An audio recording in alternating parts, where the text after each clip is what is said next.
So, welcome back. It's Motivation Monday. I call it Monday, and I can't think of a better guest than my friend Dana Cavalea. He is the used to be with the Yankees as their strength coach. He's now taken those same disciplines, moved them into. He's an author. He's a trainer, similar to me. I want to train like a pro. He trains a bunch of my friends and CEOs.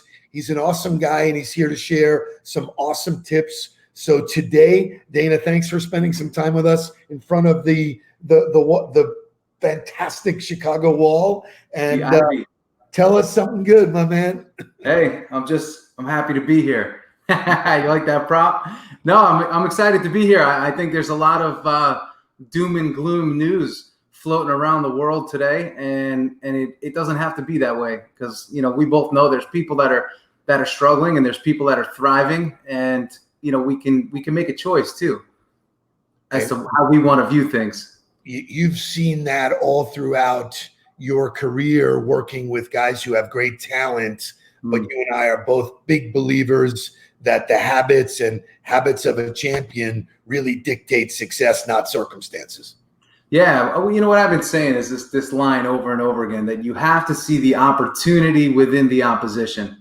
And that goes for whatever you do and whatever time period you're in, right? Because if you're in business, there's going to be times where you feel that squeeze, and cash flow may not be what you want it to be, or sales may be just down a tick, but none of those things are permanent situations, right? They don't have to be static. Everything's dynamic. So if you understand that principle, you realize that movement leads to results, or in your world, movement leads to money. Yeah, baby. I got to follow the money. So you and I got introduced through Scott McGregor. I think we were both in the same. No. We connected through LinkedIn, and then I connected with Scott McGregor when you were up in New York. I didn't even realize that. Wow. Yeah, it was a LinkedIn connection. I said, I kept seeing this guy's face on LinkedIn, and I said, look at the tan on that guy. And here I am living in New York, and I said, I'm totally jealous. I got to reach out to this guy. Yeah. I remember going to the rooftop of that restaurant. We had never met in person, and I made a point to meet you. And then from then on, we've been friends. Stayed in touch. I've watched what you do. We have some of the people that you train. My friend Brandon Steiner, my friend Dan Lee. So tell the audience, for just that they might not know, what your history is with the Yankees and in sports, and how you took that and morphed it into the business world. Yeah, so I spent my career basically developing talent. That's really what it is. And I had talent like Derek Jeter and A-Rod and players like that. So I had a very high level of talent to work with. Oftentimes they made me look good. But I spent my career as the director of performance with the New York Yankees, head strength coach, and I was really commissioned to take care of the physical health of the players, keep them strong, keep them fit, keep them energetic, rehabilitate them from injuries. And when you're doing that, there's a huge psychological component that wraps around it, right? How do you motivate players when they don't want to train? How do you motivate players that just made $10 million in a signing bonus? Or how do you motivate players that just signed a contract for $300 million? So these are definitely white collar problems, but they need solutions. So, again, my day-to-day work was really as an asset manager for $300+ million in capital, human capital, that I had to deploy every night at 7:00 in a ready position, ready to go out there and compete at their highest level and go out there and win, so we could win a championship. I love the way you put it as an asset, because that legitimately is what it is. And when I look at the business world, your people are your number one asset. And if you don't take care of that. So what were some of the sort of fun stories or things that you learned from working with that kind of talent? Because clearly not all of us have the opportunity to work with guys at that level. I mean, that is really the highest caliber. So what were some of the things you took away from that? Steve, the biggest thing that I took away, and people may look at this and say, really, that's your biggest thing? But elite performers, right? They never get too high and they never get too low. They never get too high, they never get too low. So when things are going great, they're not through the roof. And when things are going poor, they're not in the dumps. Wow. They sort of ride what I call riding that middle line, and they stay in a position of neutrality. Now, does that mean they don't get excited? No, they get excited when they do well, but they have a really good way of opening a moment and closing a moment. So if I were to relate it to sales, it's like, hey, I didn't get that deal done. That's a closed moment, but that doesn't mean forever I'm going to fail at getting deals done, right? It's just in that moment. And we may be able to circle back to that person and get it done maybe another way. And that's the same thing with athletes.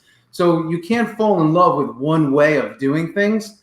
And because, again, you know that there's so many ways to do something, you never realize that you're not boxed in. So when you understand that concept, you don't ever get too down, because there's always a way to sort of get back to that midline. So that's why we talk about riding the midline as a lot, like live in that midline.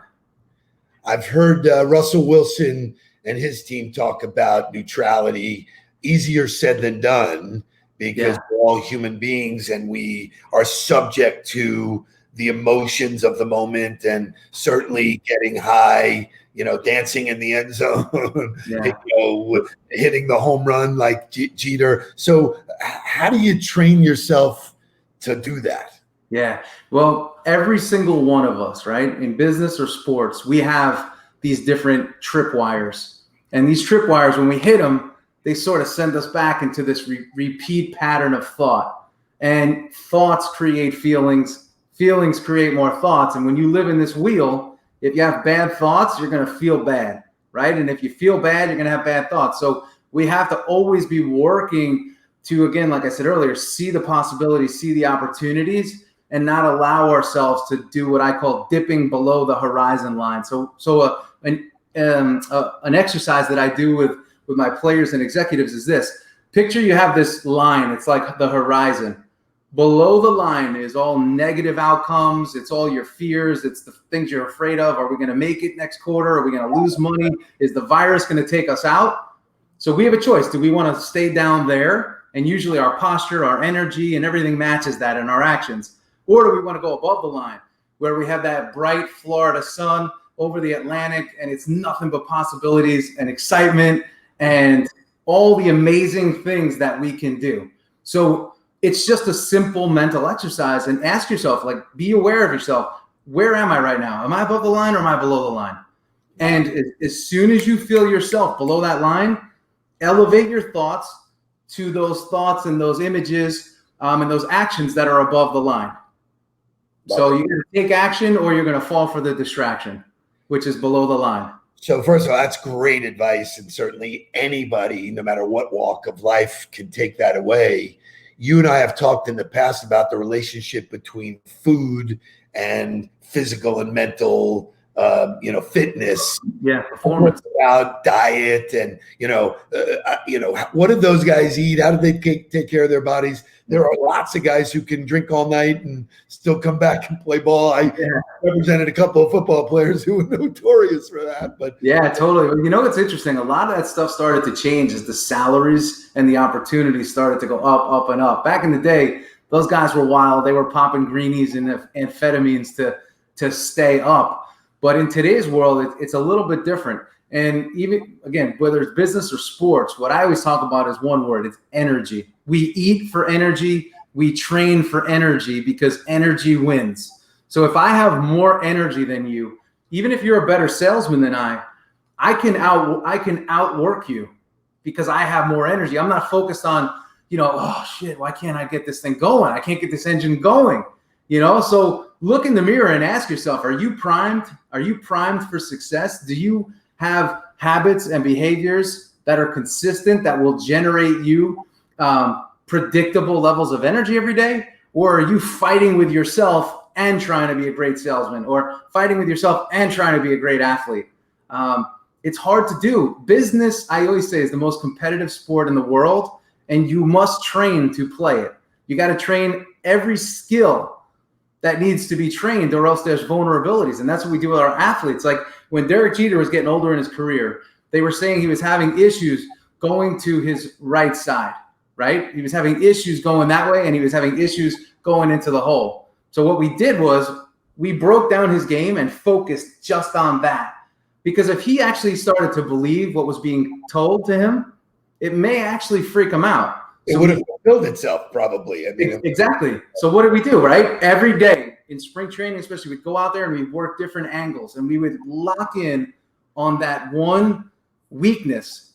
Because when times get tough and pressure elevates, your brain, it's amazing how it goes towards your weakness and not towards those 90% strengths that you have. It goes to that 10% weakness. Wow, kryptonite, baby. Yeah. So we got to always self-evaluate and ask, and have other people evaluate you too. What's my weakness? What's the weakness in my game? And there's a lot of people that say, forget your weaknesses, just focus on your strengths.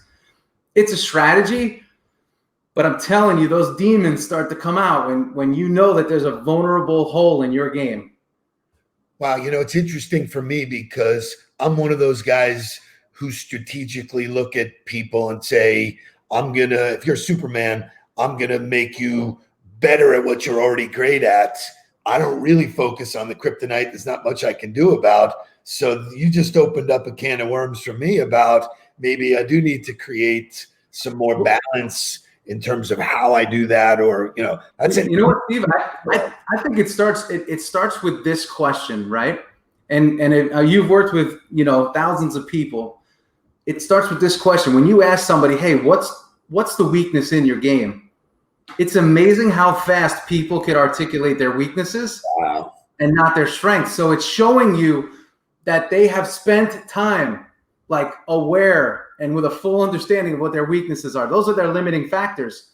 So if we don't at least address those and make them their viewpoint of those weaknesses as strengths, they may still be weak. But if we could tweak their awareness of them and think about those weaknesses as strengths, we can then move them forward in their journey. I just absolutely love that. And the parallels between sports and business are so incredible. I mean, we could talk all day long. I use those parallels. But for me, the energy thing has been candidly the number one reason why my career exploded. Was people would say, hey, wow, you just, whenever you're around, we've never seen you down. You're always up. You're always going. You're the hardest worker in the room. And I was like, wow, that's by intention. You can actually train to do that. I write about it in my book, being in the zone. It's what great athletes learn how to do, is to live in that thing. So love that you bring that up. Yeah. And I bet you that, probably a good amount of that energy just comes natural to you. But I mean, I see your Instagram when when we're able to be outside training and keep working to keep yourself primed, especially too, listen, as you get older, you have to focus on that. How do you keep yourself primed? How do you keep yourself up? It's an important part of anybody's game. So for me, and I'm glad that you noticed that I work really hard, but I do notice that if I don't do that, I don't feel as good. And if I don't feel as good, I don't feel like I'm bringing my A game. I feel like I'm sluggish. This pandemic has done something very unique to me. It's put me in a chair all day. I'm me, I was traveling, running, doing, I very rarely sat down in a day, maybe at a coffee shop or something like this. Now I'm sitting all day long. So I've had to really look at my training and what I'm doing, and you'll get a kick out of this because you do both. You train people physically and mentally. Yep. For me, I've found that I need to stretch more than lift more. To me, it's at the end of the day, if I don't stretch because I've been sitting all day, I'm completely out of whack. Yeah.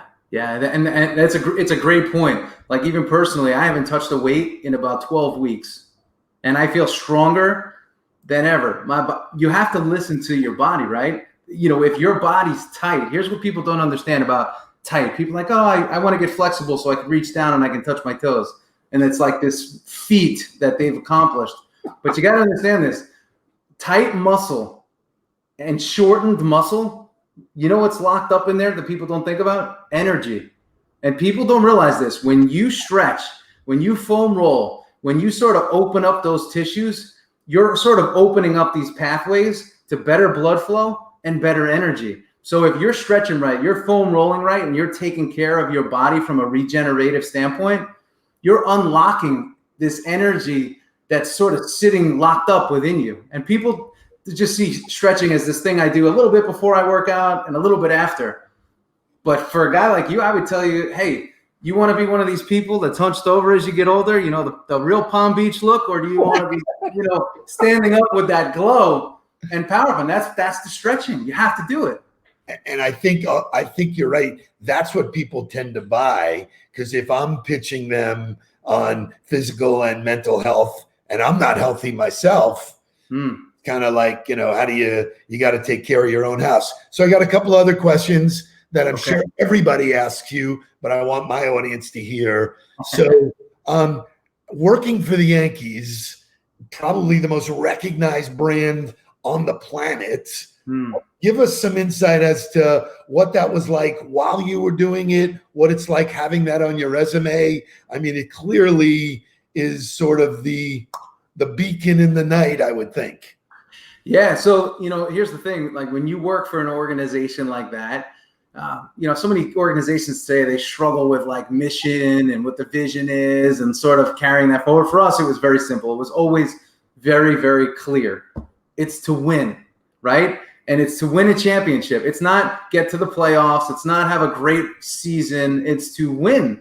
And it's to win for us. It was to win the 27th championship. Now it's to win the 28th championship. So everything we did was aligned and connected to that goal and that mission. And what happened was, because of that, players would police their own clubhouse. It was a very player-driven team, because when we signed players, the expectation was, you're coming here to help us win.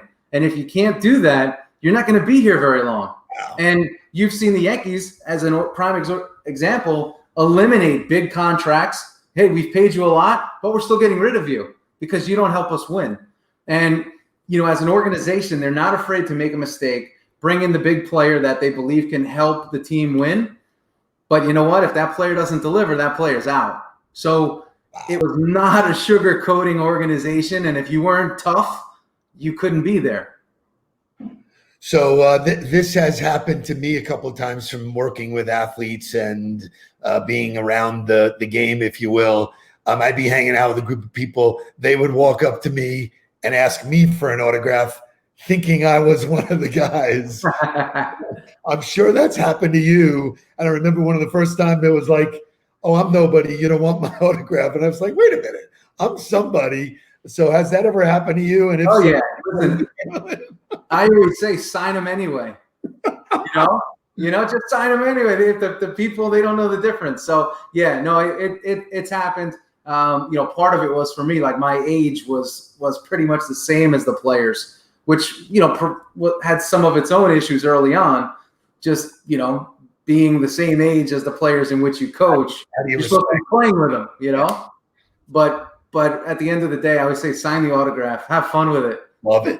Love it. So you wrote this book, Habits of a Champion. People can get this online. Why don't you give us sort of the 10,000 foot view and maybe one or two of the quick takeaways that people can get of Habits of a Champion? Yeah. So, sort of how, you wrote your book, right? It's sort of this crash course on sales, but it's spoken in a tonality that's not like, perfect classroom sales. And this is what you do. It's real. It's a real book. And then I wrote my book the same way. I spent my whole career in professional sports. And as a coach, you're always reading books about, self-help, personal development, coaching. And the one takeaway I took from a lot of those books is that this is classroom stuff. This is not real world stuff.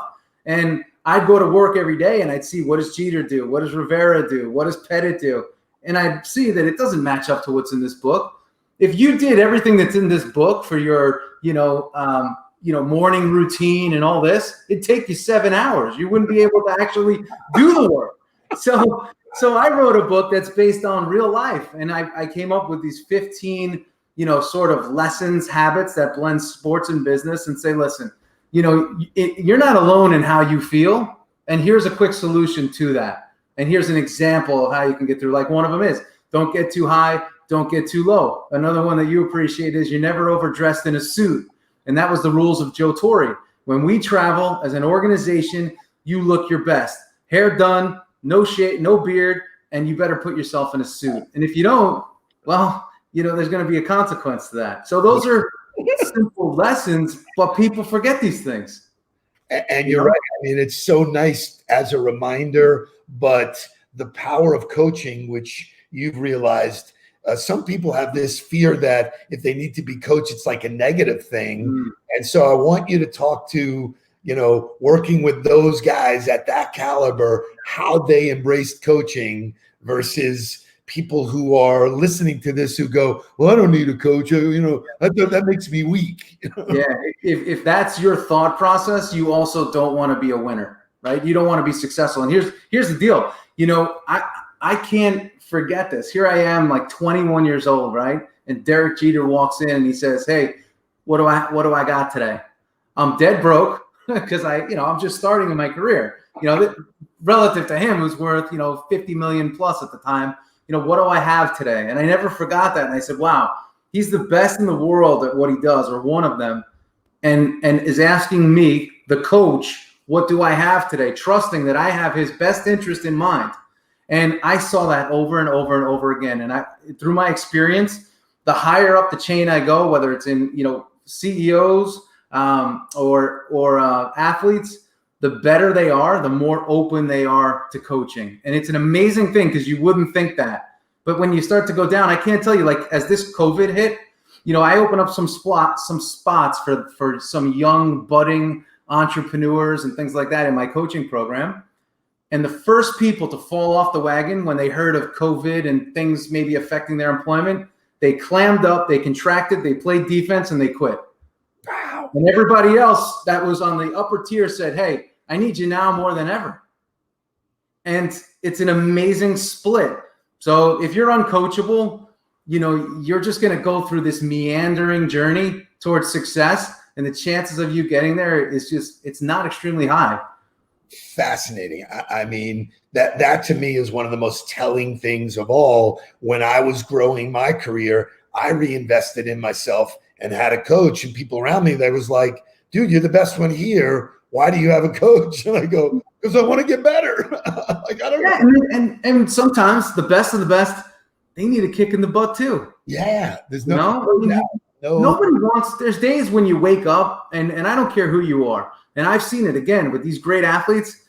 There's days they don't want to do it. But you know what? They do it anyway. And that's the power of coaching. The power of coaching is to keep you accountable, to keep you moving. It's not necessarily to teach you how to do everything. It's just to move you. And what I say coaching is to connect you from this week to next week. Next week to the week after. And after 52 weeks of connection, you dialed in. Wow. Dude, I could talk to you forever because you feed me. It's interesting. I look for people like you who are doing it at a high level. I will absolutely tell everybody where they can get your book. Yeah, simple. Amazon is where I sell the book, and DanaCavalea.com is where I do my daily blog. But, and before we go, I did want to say this, you excite me in that when I'm on LinkedIn, you always have something going on there. And what excites me about that is it's like not giving up, keeps connecting the days and keeps exciting people. And also too, you're not trying to do everything. You know what you do, and you've built everything sort of around that, what you do. And I appreciate that focus. I appreciate that a lot. I think it would be really cool, and you and I can talk about this offline, if we did a LinkedIn Live, like set it up as a question and answer. I think there's a lot of people who would want to talk to you, talk to me, maybe talk to my son, and maybe do something fun like that, just offering, these pearls of wisdom. Because in the short time we spoke today, you just dropped nugget after nugget after nugget. And certainly a thrill for me. I'm so thrilled that we know each other. We get to hang out together. I'll give everybody your information, and I cannot thank you enough. So thanks for being on the ball. Anything you want to leave in the last second here? Yeah, just just wake up every day and ask yourself, how can I win the day? And just little wins. People underestimate the power of a single. You don't have to hit home runs, but remember, you hit one single today, another one tomorrow. Every Friday, you put a run across the board. Dude, I got chills, man. I'm going to run out every ground ball, man. You'd be good, man. This was awesome. Thank you. Thanks, Steve. Be good. Cool.